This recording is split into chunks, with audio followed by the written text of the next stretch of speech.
मैं सर देश की सेवा 26 साल किया हूँ आर्मी के अंदर। कारगिल की लड़ाई में भी मैंने सेवा किया है, देश की सेवा किया है। ताली बजाया जाए। बहुत अच्छी बात। और अपनी पूरी ज़िंदगी की कमाई मैं यहाँ 6 डिसमिल ज़मीन खरीद करके हमने लगाया है कि हम भविष्य में पैसा होगा तो अपने बाल बच्चे के लिए घर बना के रहेंगे। वो 6 डिसमिल ज़मीन हमारा आप ले लेंगे तो हम कहाँ जाएंगे? हमारा पूरा जीवन व्यर्थ हो गया। सरकार की और यही समाज में जो है कि ये लोग काम जो कर रहे हैं, आज ज़मीन लेंगे, कल घर खाली कराएंगे, उसके बाद जो है कि मार करके डंडे से, ऐसे आज डंडे से खदेड़ा जा रहा है जिस तरीके से, उस टाइम घर जब ले लेंगे तो डंडे से इसका हाल हुआ है। वहाँ पे हिंदुओं पर यही हाल हम लोग का यहाँ पर होगा कि हम लोग ऐसे खदेड़े जाएंगे। हाँ बिल्कुल सही है। बांग्लादेश का उदाहरण तो आपने बहुत बढ़िया दिया। महाराज जी लोगों को बसा रहे हैं और हम लोगों को पर्सनल जमीन होते हैं, यही लोग हम लोग को उजाड़ रहे हैं। अरे हम लोग छोटे छोटे बच्चे, एक आदमी पर 4-4, 3-3, 4, 2-2 बच्चे हैं, हिस्सा बहुत आएगा। 1 डिसमिल, 4 डिसमिल, 5 डिसमिल इकट्ठा यही आएगा। इस नाते हम लोग यहाँ से उजाड़ कर हम लोग जाएंगे, हमारे बच्चे कहाँ जाएंगे? क्या नाम है आपका? राम हरी। क्या कर रहे हैं? अभी विधायक जी आए थे तो क्या बोले? जनता यहाँ के सहमत नहीं है ज़मीन देने के लिए। जीडीए के ज़मीन जनता को चाहिए। अच्छा। कहाँ घर पड़ेगा आपका?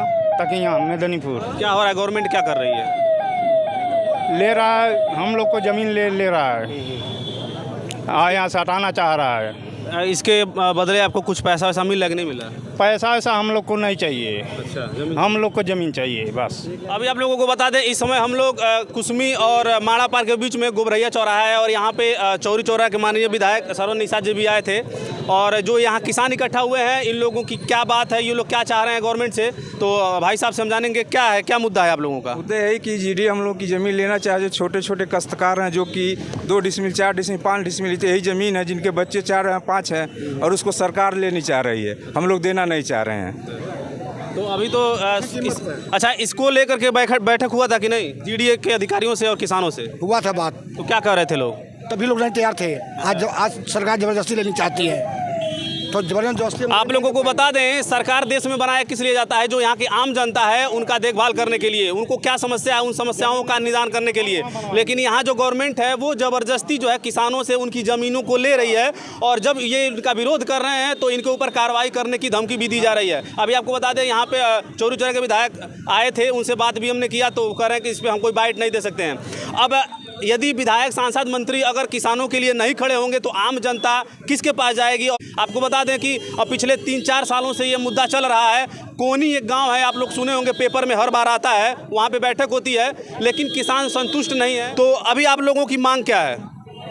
हमको ज़मीन चाहिए। ज़मीन ले ली है गवर्नमेंट? हाँ, ले रही है, जबरदस्ती ले रही है। अच्छा, क्या करने के लिए ज़मीन ले रही है? वो पता अपने स्वार्थ के लिए ले रही है, वो अपने स्वार्थ के लिए ले रही है। हमारे चाचा बच्चे पड़े हुए हैं, कहाँ जाएंगे वो? आपको बता दें, जीडीए का मतलब क्या है? Gorakhpur development authority. जब यहाँ के लोग डेवलप ही नहीं होंगे, इसका मतलब क्या है कि बाहरी लोगों को यहाँ ले बसाया जाएगा और यहाँ के जो लोग हैं उन्हें हटा कर फेंक दिया जाएगा। सीधा मतलब यही है। और इसमें फ़ायदा होगा जो पॉलिटिक्स के लोग हैं, जो बिजनेसमैन हैं, जिनके पास पैसा है, जो व्यापारी हैं, उन लोगों व्यापारी हैं, जो बड़े बड़े व्यापारी हैं, वो पैसा जो है कि अपना खरीदेंगे और फिर हम वही ज़मीन फिर जो 1 रुपये में खरीदे हमको 10 रुपये में बेचेंगे। आप मेरे पास में पैसा होगा। आपको बता दें, ये जो देश है, इस देश का लगभग 33% जीडीपी इस देश के किसानों के वजह से चलती है। जब किसान खेती करना बंद कर देंगे तो इस देश का हालत क्या होगा, ये बहुत अच्छे से आप लोगों को पता है। ये लोग चाह रहे हैं कि इनका जो ज़मीन है भाई, वो हमको ज़मीन दे दे, चाहे हमारा 1 डिसमिल हो, चाहे 1 बीघा हो, हम उसी में अपनी खेती करेंगे। दादा की संपत्ति, बाप दादा की संपत्ति हम नहीं देना चाहते हैं। जितना है हम उतने में अपना सबर करेंगे। हम जीडीओ को अपनी ज़मीन नहीं देंगे, किसी कीमत पर जान दे देंगे, लेकिन ज़मीन नहीं देंगे। और ज़रूरत पड़ी तो इस रोड को यहाँ से लेकर के माड़ा पर हाईवे तक और चौरी चौरा मार्ग तक हम लोग बहरामपुर होते हुए जाम करेंगे और सरकार तक अपनी बात पहुँचाएंगे। हम अब जीडीओ को अपनी ज़मीन नहीं देंगे। जीडीओ को ज़मीन नहीं देंगे। आवश्यकता पड़ने पर धरना देंगे, धरने बढ़ जाएंगे। और हमारे विधायक जी वो भी धरने पाए। आप क्या कर रहे हैं? साथ में आएंगे। 1 मिनट थोड़ा आप लोग बताइए। मैं सर देश की सेवा 26 साल किया हूँ आर्मी के अंदर। कारगिल की लड़ाई में भी मैंने सेवा किया है, देश की सेवा किया है। ताली बजाया जाए। बहुत अच्छी बात। और अपनी पूरी ज़िंदगी की कमाई मैं यहाँ 6 डिसमिल ज़मीन खरीद करके हमने लगाया है कि हम भविष्य में पैसा होगा तो अपने बाल बच्चे के लिए घर बना के रहेंगे। वो 6 डिसमिल ज़मीन हमारा आप ले लेंगे तो हम कहाँ जाएंगे? हमारा पूरा जीवन व्यर्थ हो गया। हमारे बच्चे कहाँ जाएंगे? हम जीडीओ को ज़मीन क्यों देंगे? जहाँ पे डेवलप नहीं है वहाँ पे जीडीओ ज़मीन ले। यहाँ ऑलरेडी हम लोग का घर बना हुआ है, बस रहा है यहाँ पर, वहाँ रहने दीजिए आप। ये छोटा सा हिस्सा है, कोई बड़ा हिस्सा तो है नहीं। कहीं बाहर आउटर में ले लीजिए आप अपना, बहुत सारा ज़मीन खाली है। हम लोग छोटे छोटे ज़मीन लिए घर के लिए, उसको क्यों आप ले रहे हैं? हम कहाँ जाएंगे? आप लोगों को पता होगा एक मुद्दा उठा था अभी कुछ समय पहले, यहाँ पे सीलिंग की ज़मीन बेच दी जा रही थी। सोचिए सीलिंग की ज़मीन जो गवर्नमेंट की ज़मीन है वो लोग ठेकेदार लोग बेच दे रहे थे, जो भूमाफिया वो बेच दे रहे थे, उस पर किसी का ध्यान नहीं था। ये इनका खुद का ज़मीन है जिस पे इनके माता पिता किसानी करके धान गेहूँ चावल जो भी उगाते हैं, और उसी चीज़ को छीनना चाह रही है। उत्तर प्रदेश में योगी जी हैं और माननीय प्रधानमंत्री नरेंद्र मोदी जी आए, वो आएंगे तो जीडीएल आएंगे, अखिलेश यादव आएंगे तो एडीएल आएंगे, और मायावती आएंगी तो एमडीएल आएंगी, और राहुल गांधी आएंगे तो आरडीएल आएंगे। बाकी एक लोग ज़मीन लिए हैं, फिर लोग घर छीनेंगे, फिर इनको उठा के बाहर फेंक देंगे। हाल क्या होगा इस देश का? यही इस सरकार की और यही समाज में जो है कि ये लोग काम जो कर रहे हैं, आज ज़मीन लेंगे, कल घर खाली कराएंगे, उसके बाद जो है कि मार करके डंडे से, ऐसे आज डंडे से खदेड़ा जा रहा है जिस तरीके से, उस टाइम घर जब ले लेंगे तो डंडे से मार के खदेड़ेंगे। बांग्लादेश का हाल हुआ है, वहाँ पे हिंदुओं पर यही हाल हम लोग का यहाँ पर होगा कि हम लोग ऐसे खदेड़े जाएंगे। हाँ बिल्कुल सही है। बांग्लादेश का उदाहरण तो आपने बहुत बढ़िया दिया। बांग्लादेश में आप लोगों को पता है ना, बांग्लादेश की जो प्रधानमंत्री थी शेख हसीना भाग के भारत आई हैं, क्या हाल हुआ है उनका, क्या हाल उस देश का हुआ उस समय आप लोग वीडियो सोशल मीडिया के जरिए आप लोग देखे होंगे। और यहाँ के जो किसान हैं, एक चीज़ बता दें आपको फिर से, यदि आपको भूल रहे हैं तो इस देश की जो सरकार चलती है वो किसानों की वजह से है। आपको बता दें ये आर्मी इस देश की सबसे भरोसेमंद फोर्स कही जाती है। बेचारे इनकी जो सैलरी होगी उस सैलरी से ये पैसा इकट्ठा करके ज़मीन लिए हैं, और वो ज़मीन गवर्नमेंट ले रही है। अब ये कहाँ जाएं? जिस देश के लिए इन्होंने अपनी जवानी गंवा दी, वह देश इनको अब बुढ़ापे में बेघर कर रही है। ये कहाँ का इंसाफ है? इसका जवाब सरकार दे जरा। यहाँ पे आप लोग देख रहे होंगे हजारों की संख्या में लोग इकट्ठा हुए हैं और सभी लोग उसका विरोध कर रहे हैं। जंगल में महाराज जी लोगों को बसा रहे हैं, और हम लोगों को पर्सनल जमीन होते हैं, यही लोग हम लोग को उजाड़ रहे हैं। हम लोग छोटे छोटे बच्चे, एक आदमी पर 4-4, 3-3, 4-2 बच्चे हैं, हिस्सा बहुत आएगा, 1 डिसमिल 4 डिसमिल 5 डिसमिल इकट्ठा यही आएगा। इस नाते हम लोग यहाँ से उजाड़ कर हम लोग जाएंगे, हमारे बच्चे कहाँ जाएंगे? किसके के यहाँ जाएंगे भाग भीख मांगने? किसके के यहाँ जाएंगे खाना खाने? जंगल में बसा रहे हैं, और वहाँ बसा इसी जंगल में सरकारी जमीन पर लोग बसा रहे हैं। अरे सब जगह बनटांगिया को सब यहाँ बहुत से ऐसे जो है कि किसान हमारे आ करके जो ज़मीन लिए हैं, जो अपना ज़मीन बेच करके, अपने बीवी का जो है कि बिक्को बेच करके, गहना बेच करके ज़मीन लिए हैं, वो ज़मीनें चली जाएंगी, वो लोग कहाँ जाएंगे? फांसी लगा लेंगे, फांसी लगा लेंगे। देश में किसानों को बचाया जा रहा है कि फंदे से लटकाया जा रहा है, इसका जवाब आप लोग जरूर दीजिएगा।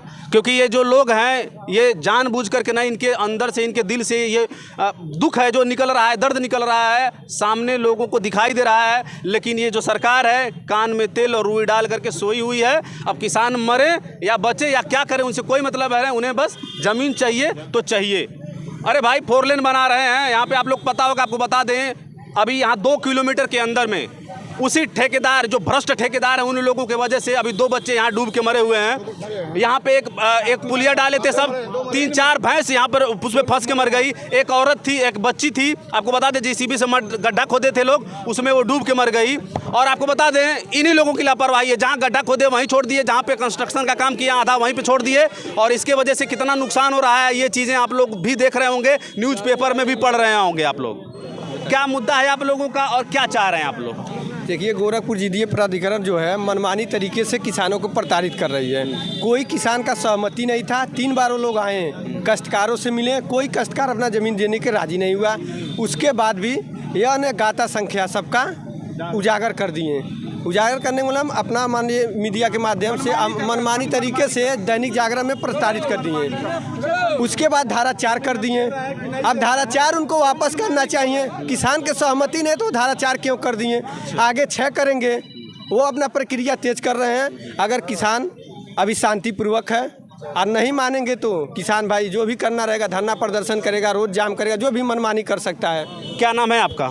राजन यादव नाम है। कहाँ के रहने वाले हैं? हम कोनी ग्राम सभा के रहने वाले गोरखपुर सदर का और चौरी चौरा तहसील का भी इसमें 2 ग्राम सभा प्रताड़ित है, 2 सदर का, 1 चौरी चौरा का। कौन कौन सा गांव इधर क्षेत्र में कौन कौन सा आ रहा है गांव? मारापार है, तकिया मेदनीपुर है और प्रस्तावित उनके प्रस्ताव में 233 ग्राम सभा है पूरा गोरखपुर में। और इसमें मान के चलिए अगल बगल का जगदीशपुर है, अराजी मतौनी है, बहरामपुर, भैंसहा, करजहाँ और जहाँ तक में मान के चलिए 233 गांव में पूरा आ जाएगा। समथिंग धीरे धीरे स्क्वायर कर रहे हैं, पहले 3 गांव अधिकरण किए फिर 3 कर रहे हैं। और कहूँ का किसान अभी संतुष्ट नहीं है, पहले किसानों को संतुष्ट करें, उसके बाद यह जो भी उनका प्राधिकरण के काम होता है। यहाँ का हमारा जो प्राकृतिक संपदा है बहुफसली है, कोई फसल हो सकता है, और जहाँ भी जीडी अधिग्रहण करती है वहाँ की है जो होता है। अब आपकी बात को मैं यही काट रहा हूँ, यहाँ पे इतने बुद्धिजीवी लोग हैं, आपको बता दें वहाँ मजा ले रहे थे लोग, बात कर रहे थे जब यहाँ पे किसान जुटे हुए थे। अरे शर्म करो यार, तुम लोग इसी क्षेत्र के रहने वाले हो, आज इनकी बारी है तो कल तुम लोगों की बारी होगी। मैं बता दूं यहीं रोड पे खड़े थे, सब मजा ले रहे हैं। हम लोग जैसे उतरे हैं कह रहे सब रे कुछ नहीं होने वाला है, ये लोग झूठा भीड़ लगाए हैं। इस वीडियो के माध्यम से मैं कहना चाहता हूँ, तुम लोग जहाँ के होगे या वीडियो देख रहे होगे तो चुल्लू भर पानी में डूब मरो। आज जमीनें ले रही है ना, कल तुमको तुम्हारे मकान से उठा के नहीं बाहर फेंकेंगे तो कहना तुम लोग ये किसान है ना, ये जो लोग सोच करके इनके दिल से जो निकल रहा है, बाहर तुम लोग खड़े होकर मजा ले रहे हो, भीड़ का हिस्सा बन रहे हो। भीड़ का हिस्सा वहाँ बनो जहाँ से इन लोगों का फायदा हो, बल्कि भीड़ का हिस्सा वहाँ मत बनो आकर के विधायक जी आ गए तो चमचागिरी करो, यहाँ इन लोगों की बात करो। किसानों पे तो राजनीति सब लोग करते हैं, किसान के साथ कौन खड़ा होता है अब ये समय आया है। सही बात है, बहुत सही, सभा में देखने के लिए कि हमारे बहुत अच्छी बात बोले खड़ा हो रहा है। और अरे हम कैसे कहें, कोई नहीं है, ये पता तो चलेगा कि कौन है किसानों के साथ। किसान पर राजनीति तो सब लोग करते हैं, लेकिन अब पता चलेगा किसान के साथ खड़ा कौन है।